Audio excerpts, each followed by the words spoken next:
Production funding for Ruckus has been provided by gifts from Dave and Jamie Cummings, the Hartwig family, Hush Blackwell, Barbara and Peter Gattermeyer, and by viewers like you. Thank you. Welcome to Ruckus, where we fight tooth and nail and sometimes tongue-in-cheek over the news of the day and the trends of the times.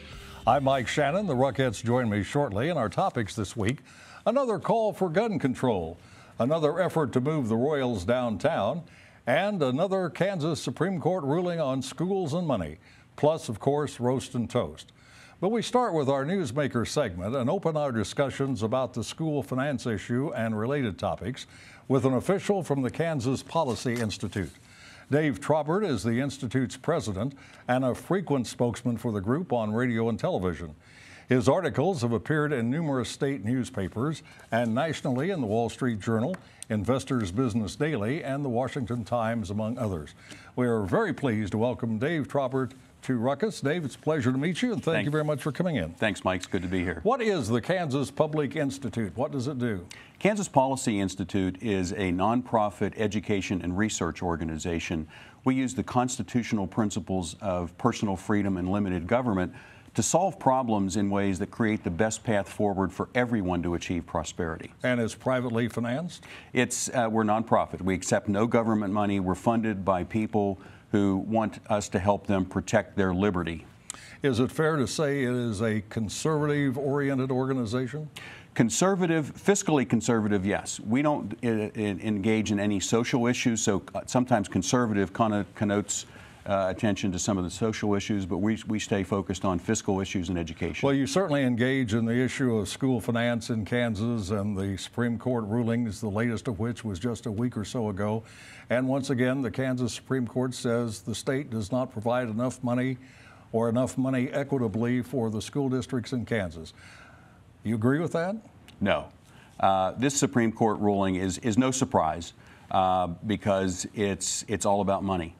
An education finance system is supposed to be about improving outcomes and closing achievement gaps, especially for the low-income kids. You know, we have an education crisis in Kansas, but it's not money. The money is at an all-time high.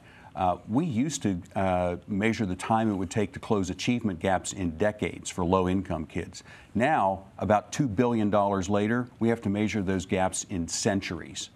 And so what the court did here was their role, by their own ruling, their role is to determine whether funding was reasonably calculated. Not setting an amount, but did the legislature use reasonable thought process in arriving at it? And so the legislature did its job.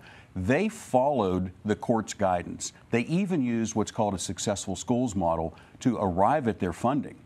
And that successful schools model was used by the court in Montoy. Well, now they say that was the original court case. That was the original school finance. Apparently, the court doesn't agree. Right. Doesn't think that the rules were followed properly. Some Republican legislators are saying we're just going to ignore this, and we should just ignore this. What would happen if the legislature said no, we're not going to do it?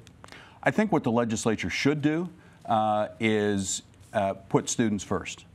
This court does not put students first. They are not focused on educational outcomes. They're focused on money and power. So I think what the legislature should do is put a formula in place that includes accountability for improving outcomes, that includes accountability for efficient use of taxpayers' money.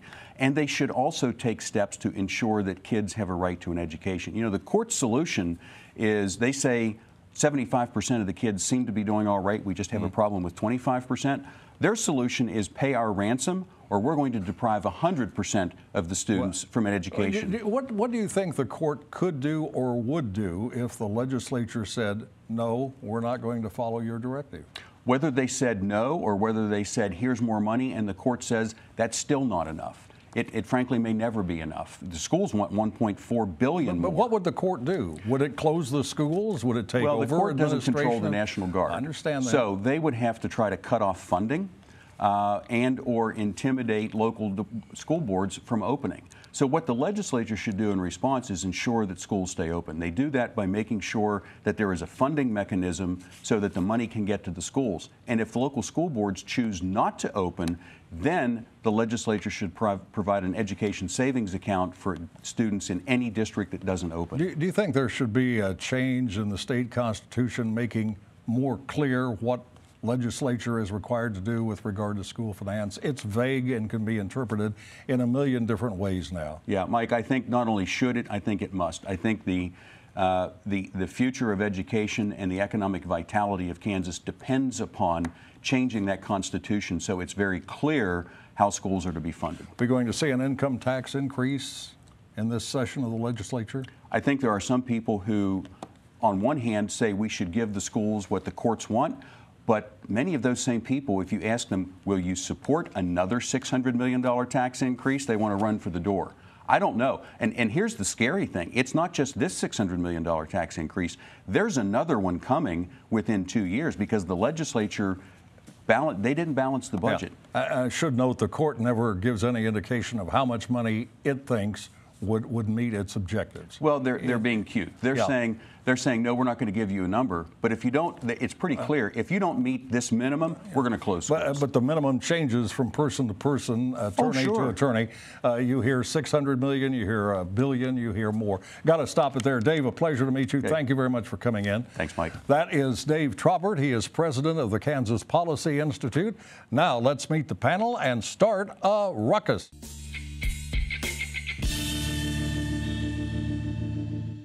John Stevens runs Rock Hill Strategic. Annie Presley is an author, publisher, and legendary GOP fundraiser. Jamika Kendricks is an education activist, and Patrick Tuohy is director of municipal policy at the Show Me Institute, a free market think tank. Thanks to all of you for being here today. Look forward to your comments. A lot to talk about. It was the venerable founder Benjamin Franklin who wrote, "Nothing can be said to be certain except death and taxes." If Ben were alive today, he would likely add, "and the Kansas Supreme Court ruling that schools don't get enough money." Beginning in 1992, and according to columnist Steve Rose, the court has reaffirmed almost every 2 years since then, and even more lately, that Kansas children are getting shortchanged. The ruling last week said school funding was both insufficient and unequal. The legislature has until next spring to try and figure out how much more money the court wants, it never says, and where to get the money. Does the legislature have any choice, Patrick, but to obey the Supreme Court? Well, the problem the legislature faces reminds me of Johnny Carson's Karnak the Magnificent. The Supreme Court has got an envelope of what adequate funding is, but it won't tell anybody what it means. Now, I don't advocate a constitutional crisis at all. I think the legislature has to work with what the court has said, but it is very frustrating that the court seems to have a magic number in their mind but won't tell anybody what it is. What do you think, Jamika? You're described as an education activist. Does the legislature in Kansas have any choice but to try to do what the Supreme Court apparently says it wants, which is not clear to anyone? We always have a choice, but as I tell everyone, you got to make choices that get you what you want. So if the legislature does not want schools to be shut down, then they don't have a choice, or they have to do something to try and figure out what it is. But I do think I agree with Patrick.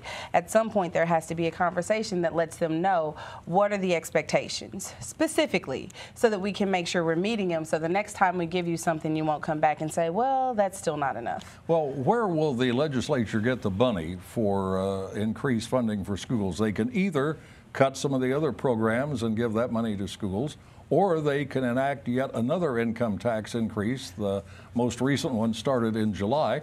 How are they going to do this? Well, when I'm reading about this, what it says is that the issue is that there are, the state has come up with standards or expectations that schools are to meet, and they haven't given them the funding to be able to meet those expectations. So it could be not just a conversation within the legislature, but also talking to the school systems about, okay, so if these are the mandates that we are expecting, and we don't have the funds to do that, what's most important? What's going to have the greatest impact on student achievement?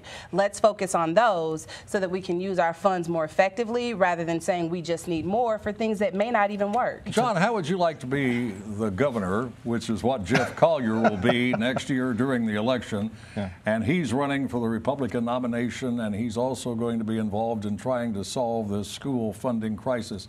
It's going to be a near impossible job, is it not? It will. It's going to be a near impossible task. You have the entire legislature up for election.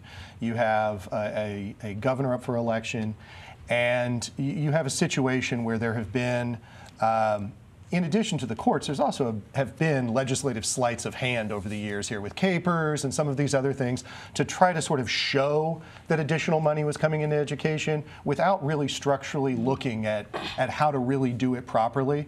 I think what they're going to have to do is develop a 3-year plan or a 5-year plan, get back to looking at the real funding formulas and build on something and prove that they're doing more than just trying to get a participation trophy in the legislature. Annie, did we ever see any problems with school finance and schools in Kansas City, Missouri? Holy cow. Does that ring a bell with you? We spent years and years working on that, but Collier's in such a difficult position because if he goes hard right for new taxes, he gets killed in the primary. Yep. If he goes left and tries to stay more conservative and find cuts in the current budget, he gets killed in the general. I mean, there's just absolutely no way for him to win unless he somehow forms a solution that satisfies everyone, which is highly unlikely because we really don't know that to ever happen. And this is the problem with education when politics get that involved, where he's having to think about how am I going to perform in the primary and the general if I make a decision about education and cannot focus exclusively on what's going to be best for the kids in our city when dealing with education.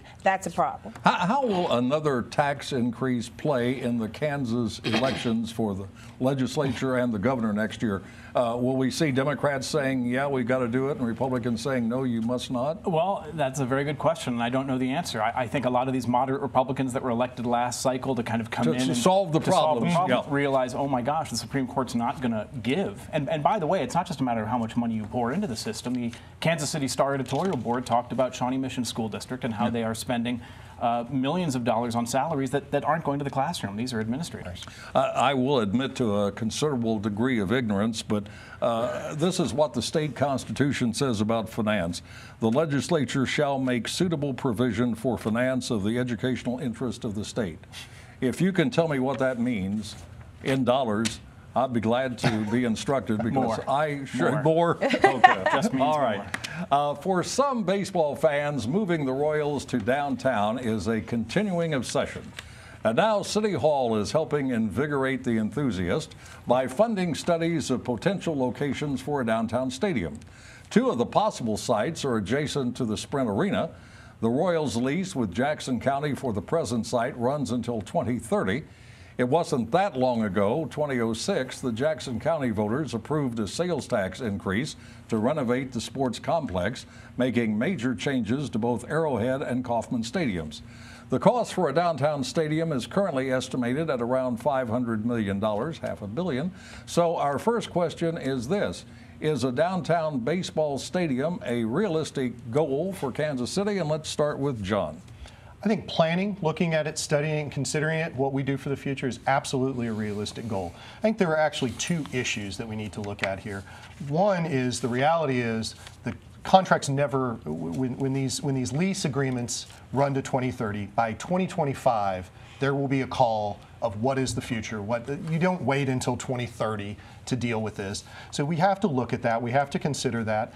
And the other reality is then we have a separate question, which is, what should we do? Should we commit taxpayer dollars for stadiums and for teams in the future? That's a separate issue, but we do need to look at how we plan and where we put our assets, whether they be public or private or public-private partnership. Do I remember correctly that you were involved with the Power and Light District when it first opened? I was. You were the manager, is that right? Yeah, I was the president. Here's the question: what would a downtown baseball stadium do for the P&L district?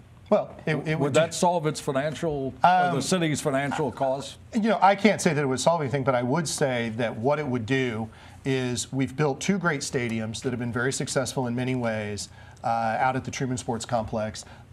being where they're located, that has spurred zero economic development. There are a lot of beliefs, and I believe they're correct, that you build a downtown stadium, it does spur more development. It brings more people downtown.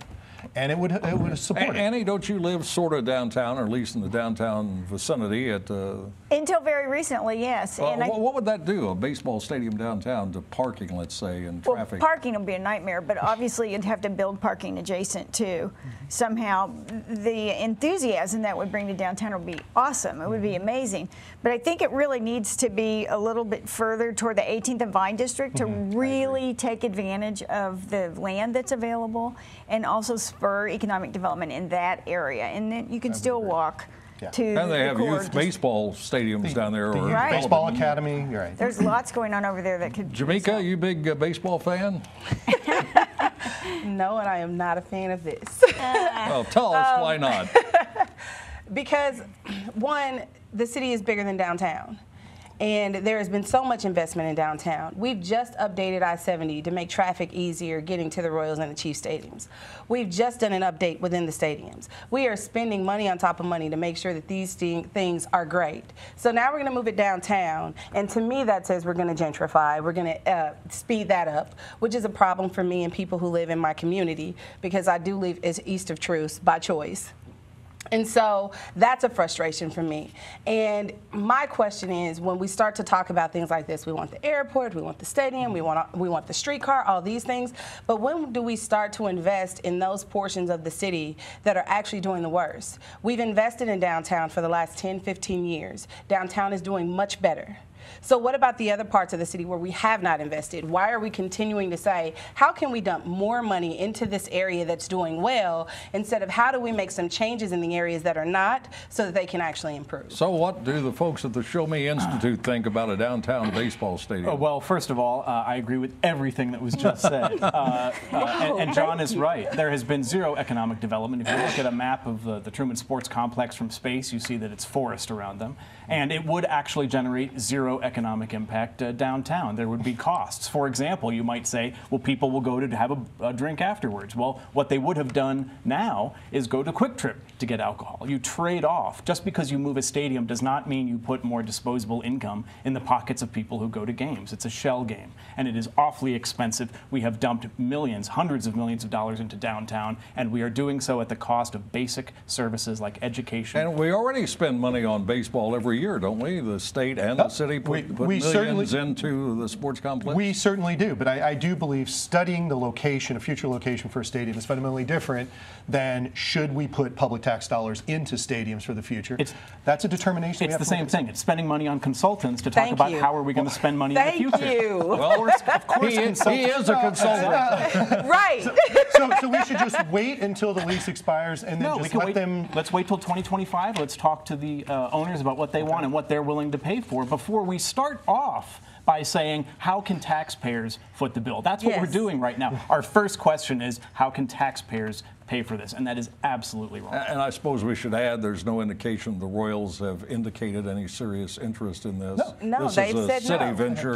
The Well, city they said no. is financing They a said study. that their performance city's actually financing a determines study whether of, they have attendance, study not of where the stadium's located. Mark my words, they will say by 2025, they will say they need $300, $400+ million for stadium improvements. They'd be fool not to, because we keep giving it to them. We'll take this up in 8 years on Ruckus. There you go. It was a shocking headline in the Washington Post.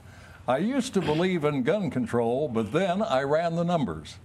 The writer, Leah Labresco, explained that she, a believer in the need for more gun control, along with other researchers, had examined data trying to find what causes gun deaths and how to prevent them. Her conclusions likely disappointed many who were calling for broader gun control after the massacre in Las Vegas, pointing out that 2/3 of U.S. gun deaths are suicides. She goes on to note that almost no proposed restriction would make it meaningfully harder for people with guns on hand to use them. Since the shootings, many have called for more gun laws. Some even want the Second Amendment to the Constitution repealed. But has anyone answered this question? What gun law could have stopped the shootings in Las Vegas? With the answer, here's Annie Presley. Apparently nothing, Mike. No one, huh? No answer? Apparently, no law can be applied beyond murder, property damage, the occurrence with the guns. He, according to all the reports that we see, he bought his guns legally, he passed the check, he transported his guns legally, he assembled them, he altered them legally. There is no gun law that applies to this man other than murder. And I think that point, that argument that this author makes is very, very well made. And for perspective, I want to make sure everybody understands that there are about 33,000 gun deaths annually in the United States, 2/3 of them suicide. About 800 to 900 of them are usually mass shootings, which is 4 or more people who are killed. There are 88,000 alcohol-related deaths in America each year. There are 480,000 smoking deaths in America each year, and there are 1.3 million people who usually die in a car wreck. So don't we have restrictions on alcohol, smoking, and cars? Well, we actually have a lot of restrictions on guns as well. So the question is, what's going to actually work? And I think that's where we are today. Jamika, do you have an idea of what law would have prevented the shootings in Las Vegas? I don't think it's a question of what would prevent it. I think it's deterrent. All the laws we have don't actually prevent crime. They deter people from doing it. And I don't have the answer to that. But I think there needs to be a conversation, and I think it shouldn't be what we always have. There's a massacre, and then we say, oh, this side says, oh, we need stricter gun laws, and this side says, no, stricter gun laws have no effect. At some point, we have to have a conversation and look at the laws we have on the books. Are they doing what we intended for them to do? If they are not, what do we do to get them to be closer to what we intended for them to do? And there's not a single law that we have ever passed that is intended to stop something from happening altogether. It's all deterrent. So this argument to me is kind of not valid because that's not the purpose of it. Well, I think that it's generally clear that whenever there is something of this major consequence, people wonder how could it have been prevented.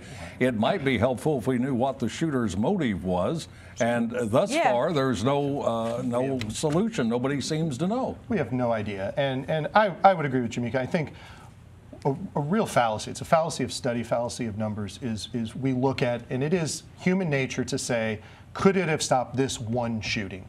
But instead, we need to look at, can we do anything to reduce the number of shootings by X percentage? Nothing is stopped. Nothing is ever prevented.